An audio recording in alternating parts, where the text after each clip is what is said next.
Wow, nice crowd tonight.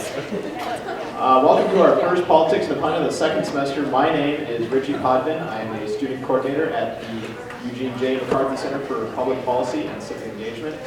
Tonight we have a special Politics in a Pint co-sponsored with ETL, Extending the Link. Our theme tonight is Women in Agriculture, and I will now turn it over to Anna Crone, student coordinator at the McCarthy Center, but also a member of Extending the Link, to give you some more information about what will be happening tonight.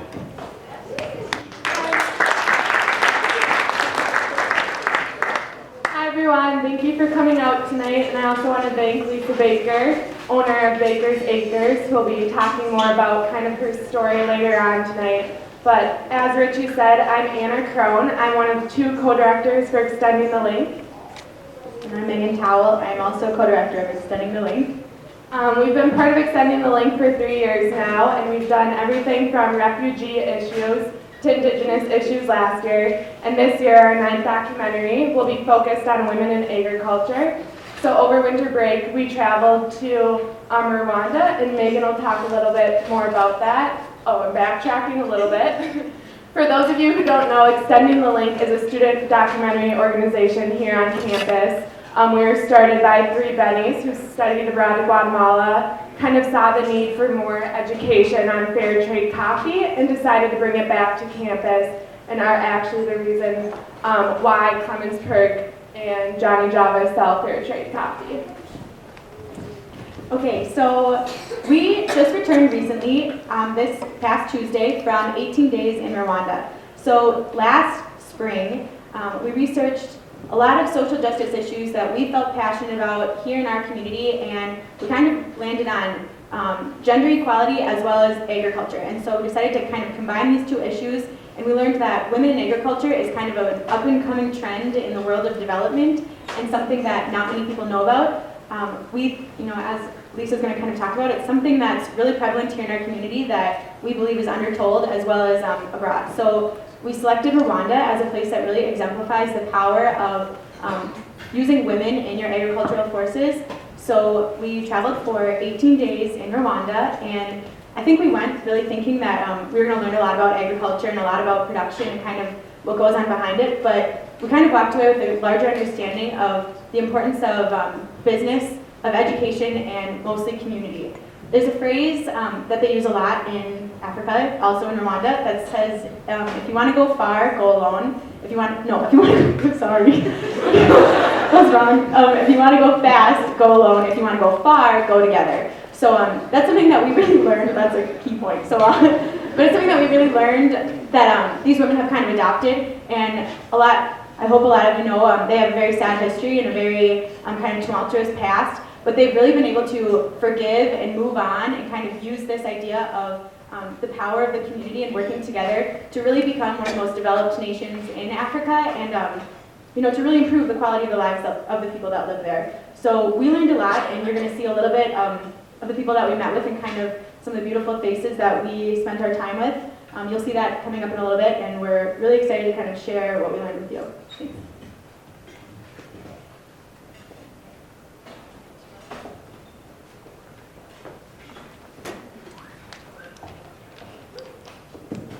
Hi everybody, my name is Lisa Baker, and I graduated from St. Ben's back in 2005, so about 10 years ago. And I own Baker's Acres, which is a small certified organic vegetable farm just north of here in Avon. So if you head up that way to the Avon exit, it's about 5 miles up the road from there. I grew up here in Collegeville, and I left for 10 years after I graduated and worked in Fortune 500 companies in marketing at the entirely opposite end of the scale and the spectrum from organic agriculture and sustainable farming and sustainable living, things like that. So today I think the ETL gals asked me to speak at Politics in a Pint because a lot of what I do these days ends up being somewhat politically charged at some level, from whatever choices I make on the farm for inputs and what ingredients we're going to use or where we're going to sell our products to the things I want to have a voice about, which is The latest one is your cage-free eggs that Target's going to sell, and cage-free doesn't really mean much different from your conventional eggs, where pasture-raised means something totally different and healthier for our environment and animals. So, when it comes to talking to you guys from a political standpoint, as a woman who is a farmer now, I guess I'm here today mostly to tell you about things that I think, and then the students here, that we think that you guys can do to help support local food. And what those connections are beyond just buying local and eating local food. So the first, as part of my introduction, I'm just going to tell you a little bit about my farm. We at Baker's Acres, we service it's a community-supported agriculture model of farming. And what that means is all of our customers buy a kind of quote-unquote share in the beginning of the season up in the spring. So starting about now and up until May, folks will pay us. And what they're buying is a share of the harvest from mid-June to mid-October. And they'll get 18 boxes every week of whatever's in season and whatever the harvest is from the field. So if we have an overabundance of cucumbers, they're going to learn how to can those cucumbers and make pickles, or do whatever they can with that excess to try to preserve it and try to cook with it as much as they can. Where on the other hand, if we have a shortage of, say, sweet potatoes, because where our fields are we're too wet that season, they're fine with not getting sweet potatoes from us that year. So they're in their community-supported agriculture model, sharing that risk and reward along with their farmer. And it's one of the main reasons is that our customers do it is a connection with the land, so they can not just buy their food from a grocery store and be so disconnected. A CSA model is one way that they can get a little bit closer to who's growing their food. So it's the know your farmer, know your food kind of concept. Do you want to know anything else introduction-wise? Okay. So I think we're going to open it up to just a few questions about local farming. If you guys want to know more about what you can do, if there's something specific you want to know about, feel free to ask it. Otherwise, we'll kind of have Lisa continue to talk about what you guys can do as students.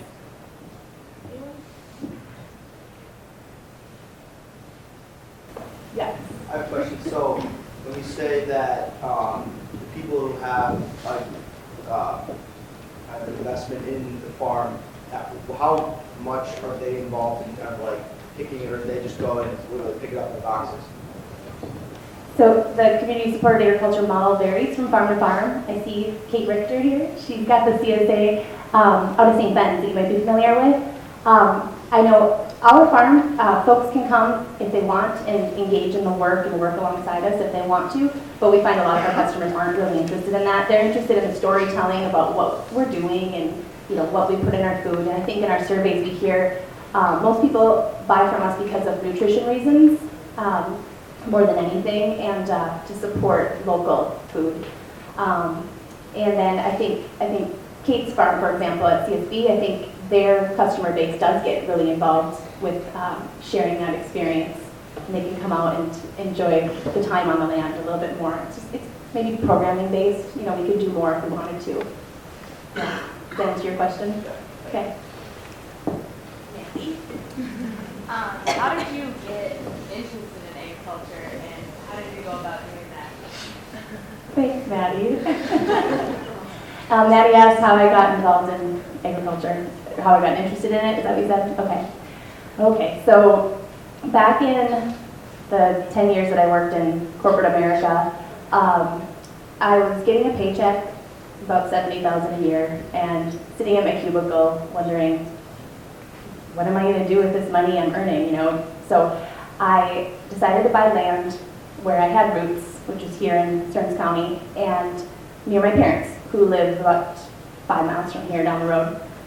So I found a plot of land in Avon and bought it in 2010, and that was 5 years ago. But prior to that, the impetus to doing that was growing up in a small town and having the idea that you could survive on your own like our ancestors did, and we provided for everything, or we bartered with neighbors for their skills, and having that idea of a different sort of economy was always in the back of my head. And watched a lot of Little House on the Prairie.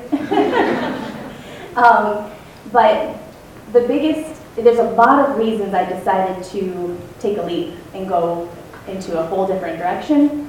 But one of the ones that's easiest for people to kind of latch onto and understand is in about 2008, my mom, who hates me for telling this story, got sick, and she's fine now, but every doctor was like, oh, it's just stress, it's just depression, and she's like, no, something else is wrong with me, like, let's figure this out. And we found a holistic doctor, she did, and it ended up being just a, like an infected filling that they pulled and detoxed, but in that process, she kind of ended up being a guinea pig for all sorts of different things, like changing your diet, like don't eat nightshades, which are like your tomatoes and eggplant. Cut that out of your diet, and go gluten-free for a little bit, and organic. In the process, we changed everything in her house to organic food, and that was in 2008. And she would come to my place in Minneapolis, and she'd walk in my kitchen and grab my bananas and go, Lisa, are these organic? You should really be eating organic. And I was like, Mom, I'll get there, So it was on my radar, but not like actively part of my life, where I was thinking about a food system and where we get our food and what's in it, and all the things that happen to get that to our table, and whether it's good or bad.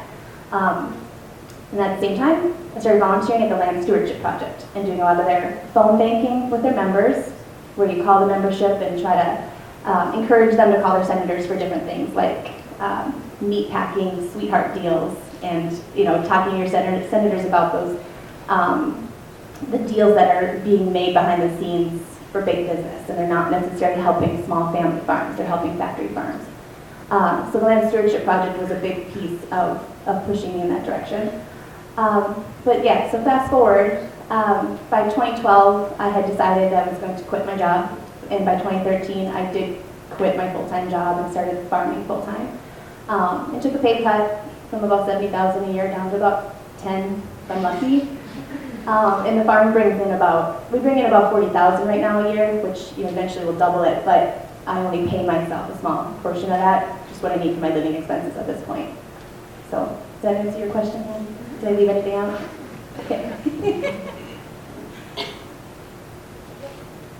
How much land does this community farm take up? And is it something that can be ported easily into more densely populated areas like St. Cloud and Minneapolis?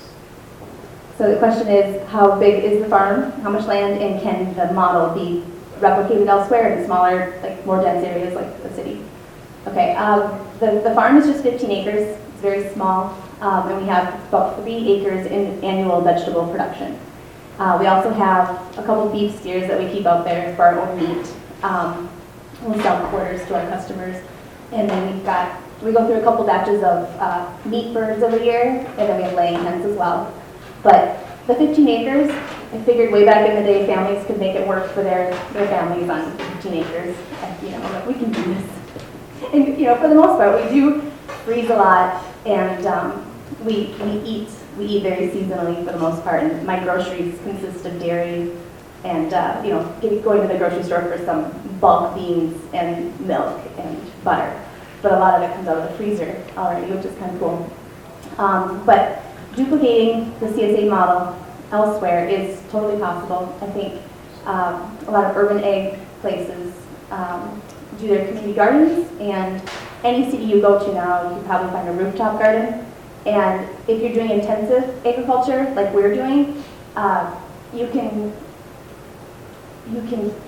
crank out so much more produce and food than, say, row crops, where, if you put the numbers to it, they say in intensive agriculture, you can make $10,000 to $15,000 an acre, versus, I think, corn, if you have row crops in the field, it's like maybe $600 an acre or something, depending on the markets. It could be wrong, don't quote me, but it's a lot less. So yeah, you can duplicate the model, but your products might be a little different, and your growing methods are going to be different. And your customer base might be a little bit different too. Does that answer your question? Yeah. Okay. Tyler. one of the most rewarding aspects of being a farmer, and what are some of the challenges you faced? Like an interview. What are the most rewarding and challenging aspects of farming? Rewarding is being your own boss and having that relationship with something that's really real. So your relationship with nature and your existence in this world is your decision and what you do with it, totally. And it's a little philosophical, but I think that in itself, just being able to control your survival is pretty darn cool. For the most part, there's all sorts of other factors that would influence that, but you can at least believe it. Tell yourself that. We lie to ourselves a lot. No. I think the challenging aspects are it's a lot of work, and there's just so many pieces to the puzzle to make it all work. So you gotta be really smart. They say that I think the most beginning farmers in the nation right now have four-year degrees, and that says a lot about the generations of changing and how agriculture and the food system has changed. I think. I don't know. I could go on about the challenges, but there's manure. Yeah, go ahead. Is there a way that St. Ben's City Constitution can be involved? Yeah. Did you plant that one? I have a list. Should I go into my list? Okay. So the ETL girls helped me with this too. But as a student when I was here, this wasn't on my radar at all, like where my food came from and how it got to my table. I kind of knew, but my parents were farm kids. But they didn't think about it. I had other things to think about. But I've been noticing with a lot of the internships and the students who come to the farm to work in the summers, their awareness across the board of food and food systems and environmental impacts that we create because of the food we choose. I've come to see that this generation has a ton of things that they can do and they're capable of doing, and your community here is already doing a lot of that. So I would say right here you've got a bunch of things happening in St. Joe. From the co-op, the Minnesota Street Market, that's one place that you could start. I know if you're in your apartments elsewhere, you can just shop there. And they work really hard to buy products that are from local farmers and organic. And they've always got a wealth of knowledge of how to cook things. And if you're buying from the bulk bins for the first time, like what the heck do you do with beans that are dry? And I'm 33, and I just did that for the first time last week. So, and it's accessible, and they can help you do that kind of stuff. And it's not just about food there at the co-op. You can utilize it as a resource for community in art and learning as well. They do some sort of classes once in a while. And just the people there, they're townies, but they're the cool townies. I was a townie, I can say that. I don't think that they'd probably appreciate hearing that though. No, so there's a lot of good people who gather there. And I think they've got a student membership where you get discounts every Sunday as well. So that's one way that students can participate in their local food system. The farmers market, that happens all summer long in St. Joe, and I believe they're trying to move it downtown so it's even closer to St. Ben's campus. The farmers market's always also got live music and I think food tasting once in a while, and you see a lot of the local folks there. It's a cool event. And it doesn't just happen in the summer. They do have a winter one that goes on. It's just not as frequent. So you can try buying your food there or getting involved in volunteering, things like that. You guys both have greenhouses at your campuses. The call it Full Circle Greenhouse at St. Ben's. Yeah, you guys want to give a little pitch? Go for it. We got some of the gals here. They've got an orientation for volunteers coming up soon. So Hi, my name is Megan, and this is my co-coordinator, Tanner, who's too shy to stand up. But we are a student-run, student-led greenhouse on the St. Ben's campus, and you actually are in luck because we are having orientations next week. So any student or community member is welcome to come to an orientation where you can learn how to help out in the greenhouse. We do everything from harvesting, planting, watering, and all of our greens go to be sold to students at McGlynn's. So we have a harvest coming up tomorrow, so keep your eye out for greens at McGlynn's. Thanks, Megan. Thanks, Megan. Okay, I'm just going to say 2 more quick things about getting involved. First one is the Sustainable Farming Association. It's a statewide organization, but they hold their annual conference every year, most of the years, at St. Ben's, and that's coming up on February 13th this year. So you can either get involved the night before at the co-op and do a social, or you can come the day of too. And lastly, I'm just going to say at Baker's Acres up the road, we're always looking for summer workers. So if you're in town over the summer, we pay a whole $8 an hour. But I might have left job descriptions for the summer job on all your tables. So yeah, and then we do some internship work too. So if anybody wants to do it for credit, we can coordinate some marketing, legal type of business management, communications aspects into the farm work too. Thanks, Lisa. So with that, we're going to show a quick film or a quick clip of what we kind of saw in Rwanda and some of the interviews we did before departing, which also took place here locally. One of them was with Lisa Baker and her family out on Baker's Acres.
visual summary of the time that we spent in Rwanda and here as well. So now we're going to break off into kind of smaller groups. We'll have 2 ETL members per group, 1 travel team member and 1 non-travel team member. So you can save your questions, ask your questions. Lisa's around 2, yes, if she can answer your questions as well. And okay, so this is kind of the brief summary. Our film will come out mid-April. So the final product will be done around then. And yeah, keep your eye out on your emails, and we'd love to see you all there. Thank you.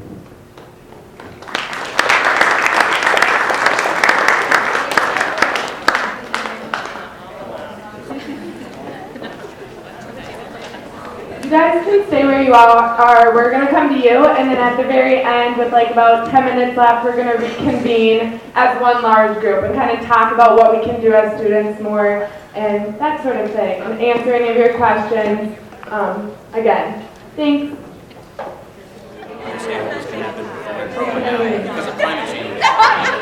Okay, would anybody like to share something interesting that they learned in their small group thing? Or maybe another question that they kind of been brewing on since we've been talking?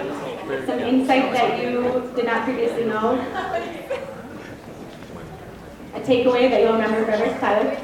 We learned that 80% of Rwandans farm. Yes. Yeah, I do. Big numbers, but sounding compared to a very small percentage. Wow. Do you know the percentage in America? Close to 30. Okay. Is it 2? Wow. Anybody else have any key takeaways that they'll remember from this time? How many of you have volunteered at the Common Ground Garden or at the co-op or at a local farm? Oh, that's really good, actually. How many of you are going to go do that now that you've been here? All of you should raise your hand. Very good. Well, does anyone have questions for the rest of the ETL team, whether it be about our local interviews we conducted in the fall, or our trip to Rwanda, or Lisa Baker over here? Yes, Evan. How does someone join ETL? Funny you ask. We actually have intern applications due tomorrow. Check your email. But yeah, definitely do that. Otherwise, we go through an application process every spring. So this is, right now is our intern application for this spring semester. And then in about April, mid-April, right after our premiere comes out, we'll do another call for applications because we have 4 seniors graduating. Or 5 seniors graduating.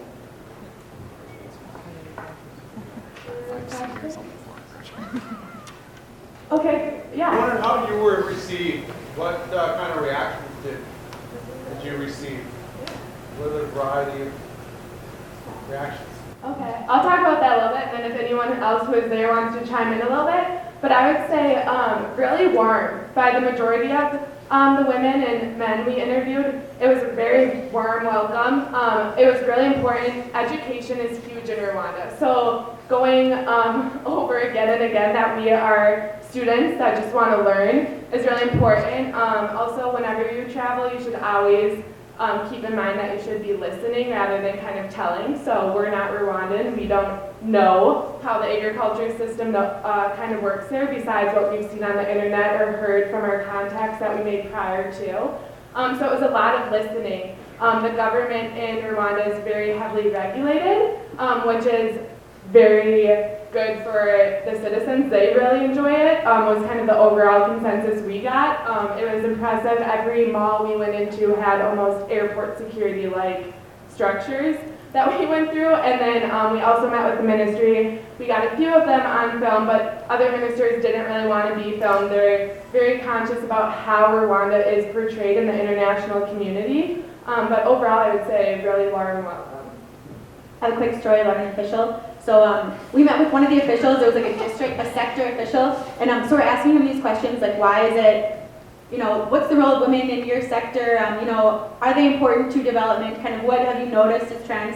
And then at the end, he was like, I just want to say, like, this is kind of a plug for us, but power of documentary filmmaking, because he was like, I just want to say, like, until I had to think about these questions and respond to them, like, I never really gave women much thought, but like, now, like, since there's a group of, kids that are like totally unrelated to me coming here and asking me these questions, like, it's making me think, and like, thanks guys, like, now I'll think about it a little more, maybe like do something about it. So I feel like even just asking these questions, like, changes people's perspectives, even like the women that we interviewed, like, giving them an opportunity for them to tell their story, like, I feel like it's a little tool of empowerment in itself. Like, we care about you, there's a whole group of people in Minnesota that are about to hear what you're gonna say. So I feel like just those little things that kind of like validated why we were there and kind of gave them a little more feelings. Yeah, and at the end of almost all of our interviews, we asked, like, what do you guys want us to bring back to the U.S.? What do you want people to know? And you would be surprised at how many women said, let them know we're not lazy. That Africa isn't doing that well economically maybe, but let them know we work. And they do work. They work from 5 a.m. till 6 p.m. without breaks. I was telling my group the lack of, like, we drink so much water here, and those women thought it was so funny we carried water bottles around. Like, they made so many jokes about it, but it's because they really don't take water breaks that often, if ever. Okay, well with that, everyone fill out your ETL intern application, and we have Tech Talk Tuesday coming up next week. What? And Econ and English as well on Wednesday at 5 p.m. at CSB. And if you guys want to keep up to date on your events, make sure you check your email because McCarthy Center sends out quite a few here and there, and they're all fun events.